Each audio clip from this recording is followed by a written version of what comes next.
حیدرآباد کے ایل نگر میں کانگریس میں فلیکسی تنازع، آڈیو لیک اور دو کانگریس کے گروپوں میں جھگڑا۔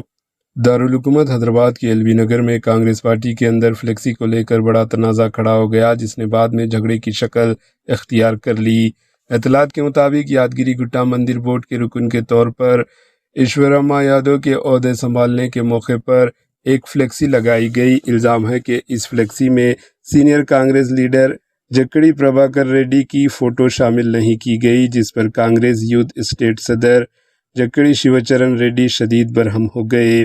اس معاملے پر شیوچرن ریڈی اور سریش یادو کے درمیان ہونے والے مبینہ فون کال کی آڈیو سوشل میڈیا پر وائرل ہو گئی، جس میں نازیبا زبان استعمال کیے جانے کا دعویٰ کیا جا رہا ہے۔ آڈیو سامنے آنے کے بعد دونوں گروپوں کے درمیان کشیدگی مزید بڑھ گئی۔ الزام ہے کہ ایشورما یادو کے حامیوں نے منصورآباد میں واقع شیوچرن ریڈی کے گھر پر حملہ کیا، جہاں شیشے توڑے گئے اور توڑ پھوڑ کی گئی۔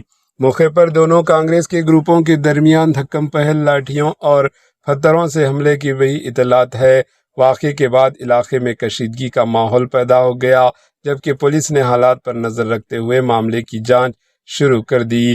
اس معاملے میں دونوں فریق ایک دوسرے پر الزامات عائد کر رہے ہیں، جبکہ پولیس کی تحقیقات کے بعد ہی حقائق مکمل طور پر سامنے آئیں گی۔ Bureau report AHN news. మా ఇంటి మీదకి వచ్చి దాడి చేయడం కరెక్ట్ కాదు. రాజకీయ కుట్ర కాకపోతే ఇదేంది? రాజకీయ కుట్ర కాకపోతే ఇదేంది? అంటే నేను